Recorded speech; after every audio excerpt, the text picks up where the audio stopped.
Just talking musicals, musicals with you. My very special Just Talking Musicals guest today is the internationally renowned award-winning director and choreographer Stephen Mear. We first discovered a mutual love of classic musicals on a TV shoot about Cole Porter's Anything Goes in 2013. And in May 2014, Britain's longest-serving theatre critic Michael Billington wrote in the Guardian newspaper, "Look at many of the best musical revivals of recent years, from the National's Anything Goes to the Meniere's Sweet Charity, and you find that Mear's choreography is the common factor." He's a three-time Olivier Award winner, an honorary Doctor of Arts, and was awarded a CBE for his contribution to dance in 2020. Glancing at his impressive CV tells me that in the last 10 years, he has worked on in excess of 30 productions spanning national and international tours, the West End, Broadway, the Met in New York and Paris. He's passionate about supporting performing arts training, is president of Bird College and patron of leading academies such as Lane, Tring Park and the Brighton Academy, where we are today. Finally, I was so touched by a recent statement posted on his website homepage, and it sums up how much he cares not just for the theatre as an industry, but for everyone who works in it. It's the darkest nights that produces the brightest of stars. Stay safe, stay focused, and never give up on your dreams, no matter what obstacles are set before you. There is always a way forward. Love, Stephen. Wow. Hello, Mr. Mear. Hi. That was such a lovely thing to put on your website. I just wanted to keep inspiring people through this lockdown. Just give them hope, because there was so many things were taken away, and to just keep giving people hope. And even when I wanted to bang my head against a wall, I wanted people, to help kids leaving college, graduating, that we will be back. Anything. Because it's hard enough, even in normal circumstances, isn't it? You leave college and you've got to audition, you've got to try and get into a show or wherever you're going, you've got to have a plan. But when the entire world has stopped... Yeah, it was just terrible when it happened.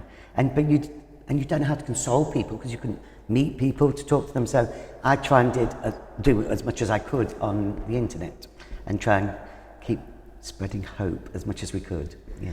So what plans did, I'm going to probably ask you this before, I know I have, what plans did you have in the pipeline when we went into the lockdown in 2020? Well, we'd open Poppins at Christmas. Yeah. Then City of Angels, I was in tech, and we were 2 days from opening, which I was like, no. And then I'd got my version of 42nd Street going to Chicago Opera House. Then I'd got White Christmas, and then it was going, same version of 42nd Street, going back to Paris Opera House. So that was like 5 massive shows taken away, and all the kids that were in them and people that were in them. It was heartbreaking. Yes, because nobody knew for a long time how anybody was going to be funded or keep salaries together. And then we were supposed to do Paris again. They were hoping that we could actually do it, and then that got stopped again. So it was just speaking to all the cast, saying, I felt it was like it was my fault that I did, that I was saying, don't, you've not got a job for you. And it's horrible to feel that way when you're, with companies. It's horrible to let them down. It's killer. But I suppose we're a year on now. We're early summer 2021, and we're trying to get back in again, aren't we? Everything's trying to move again. We will. And and I suppose you have to develop a certain mindset to get into thinking, right, if we can do that, we can do that. And people, I think, have developed projects while they've been in lockdown to keep themselves sane, haven't they, as well? Did you have any particular things that you did during lockdown? Were you teaching online or? No, I wouldn't teach online, only because, there are amazing people doing it, don't get me wrong. I just love being in a room and communicating and helping. Trying to teach online and see who's doing it wrong. My mind can't do that. But there were people that were amazing. But I did lots of Q&As, and the first 2 weeks I didn't really do anything, because I thought, we'll be back in 2 weeks. But then I started doing exercising. I got back to the gym, and then I let that go again.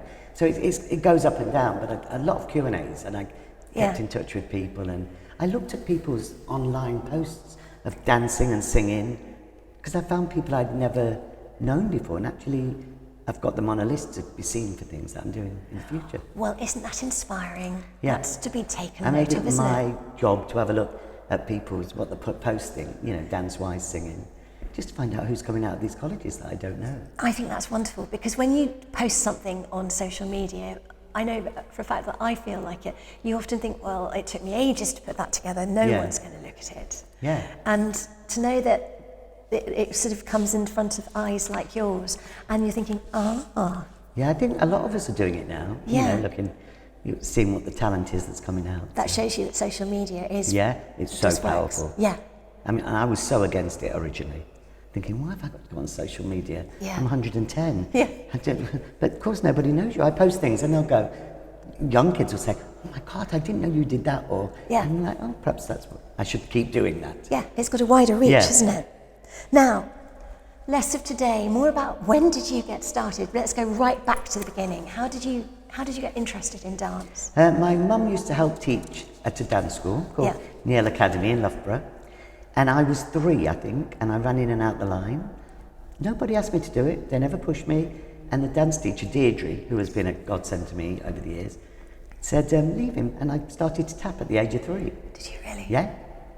And I loved it, absolutely loved it. And so that's how it started. And then, you know, Deirdre would say, you need to audition for schools. And of course, you're from Loughborough. Nobody's gone to a stage school from Loughborough. You know, it's kind of, they didn't think of it as a real job then. So, and I auditioned and I got into London Studio Centre, which was fantastic. And talking of London Studio Centre, so how old were you when you auditioned for there? God, it must have been 18, I think I was later, 18, 17 or 18. Yeah. Yeah, it was definitely later. But, and of course I got there in Loughborough, I was the best dancer boy, brilliant. I got there, I was literally one of the worst.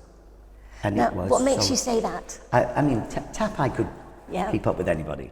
My ballet, because our ballet wasn't strong at Neil Academy. And my singing and that, you know, I never really attempted it. So I was in the lowest ballet class, I remember. But my aim was to get to A1 by the time I left that college, and I did. My goodness, how many classes a week does that equate to? Well, I'm sure I did. It's either 12 classes a week, I think I did. Or 4. It was 2 classes a day, definitely. Yeah. So, I mean, and then I was bonkers, and I would go and do a class at Pineapple. Yeah. But like I said, I was lucky. I knew my weak points. Yeah. So I knew that's what I had to work at, and my singing and my acting. Because the tap I could do in the jazz, but you know, I just loved it. It was a challenge, and I didn't want to be in the bottom ballet class and in everything, you know. And it's funny because people often start with ballet first, don't they? And then they move into tap, but you were the other way around. Yeah, I think I didn't like ballet at all. But then I began to love it because it's your main core. It's, you know, and singing I loved, and the acting I loved, you know. Once I got the nerve to go in there and do it. Being dyslexic was tricky with the acting, but I told them, and they were brilliant, So were you actually helped if you were to go into an audition and they wanted you to read, would you say? No, it never, it's funny now, I always ask. Yeah. When I did it, I stupidly would not speak up. There was a whole thing about not wanting people to know, and wasn't I there? don't want to make excuses and da-da-da. And of course I used to read it like I'm reading off a baked bean tin, and really slow, and it just was, it just lost me jobs, I think. I remember I didn't get chorus line because of that. Oh, see, you don't forget, do you? Yeah. And Bob Avian told me, I mean, they loved me. Bob was saying, it's got to be in it. And I stupidly my reading just went out the window instead of saying, look, can I just go again, please? But now I will always ask. I'm always worried about people in auditions. I suppose that's the great positive thing of your experience of being dyslexic and being in that position, and knowing that you wished that you had said something because it lost you a job, and knowing if somebody's a bit tricky on the reading, that you can just say, put your hand up, it's okay. And it's nerves as well, because I've been there, and the worst thing is most of my friends get more nervous because I'm there sometimes, and I'm like their biggest supporter. Yeah. But it's just wanting to be good, isn't it? Yeah. I've found, from my experience, people who are in the arts, especially the performing arts, there are a lot of people who are dyslexic. Yeah, I've found out a lot more. Yeah. Definitely, yeah. There's something about, and they learn so fast. Yeah. So if you've got somebody who's struggling in an audition and they're dyslexic, it's incredible to watch them learn their words faster than anybody who's not dyslexic. That's another thing that I've found. Oh, wow. Oh, no, I never thought about that. I mean, dance-wise, I can pick up anything. Yeah. You know, but I did have trouble doing... If they sight read, I literally used to feel ill. Yes, I can understand that. But then that doesn't last very long, does it? Because then you're into it and you've got time to learn. I remember when I did Grease at Derby Playhouse, and Mark Clemens, who gave me my first break in soul training with that, I was in Grease for him, and on the first day decided that we should all put our names in a hat, and you pull it out and it said what character, and you had to read that character. Well, I'd got in with my script, yellow, everything I did, so I ended up reading Sandy, I think, but by halfway through, Mark was mortified because people passing me their scripts with the colour in because I was slowing the whole process down, and he's always remembered that. How rotten. But so you didn't tell them that you couldn't sight read it? I think he'd forgot. Yeah. I think he'd forgot. Oh well, it didn't hold you back though, did it? No, I mean, in your first year at London Studio Centre, did you just, you got there, you were doing all the classes, were you allowed to audition for things? Well, strangely enough, we were, and like I was lucky enough to I was in 2 West End shows while I was at college. Yeah, I thought which is unheard of now, that would never be allowed now. But it was amazing to be doing, and I didn't miss any classes apart from the afternoon of the matinee. So I was having double whammy, learning my craft and actually learning my craft with people. You know, it was amazing. So what was the first West End show you did? Evita. Evita? Yeah. And that was with Elaine Page then? No, Who was it? I joined it in its 6th year. Okay. Yeah, and that was Catherine Evans. Yeah. And then I went into 42nd Street, the original, but I joined 3 months after it had opened. Okay, I was aging you there then, wasn't I? Yeah. Everybody does. I said I'm in Cats, they went, oh, were you in the original? No. But mind you, Bonnie was, and we're the same age, so. See, that's all right then. So Evita, and then isn't Cats is on that list as well, isn't it? Yeah, that was my 3rd West End show, yeah. And did I read that you were Mr. Mistopheles? Yeah, I understudied it. Yeah. And I went back to play it for a little while. But then I would never have dreamt I'd have been able to dance Mistopheles. And if it wasn't for Donald McLennan from Studio Sense saying, pushing me with my ballet. Because that's so hard. Yeah. And I joined a swing and understudied Mistopheles originally. Then I went back to play. I used to go back to Cats. Like I went back after 4 years to do a little character, or Mungo, I think. And I used to go back, and it was really lovely, thanks to Chrissy Cartwright. And so, by the time you left London Studio Centre, you'd already done 2 West End shows, yeah. I was still in it when I left, yeah. That's fantastic, and isn't it? The first year, I took my holiday from Evita to do Grease at college, their show, so I could be in the show. So you just, literally, you came to London and hit the ground running? Yeah, I did. Yeah. But it was a rough start. I mean, I had to work at it.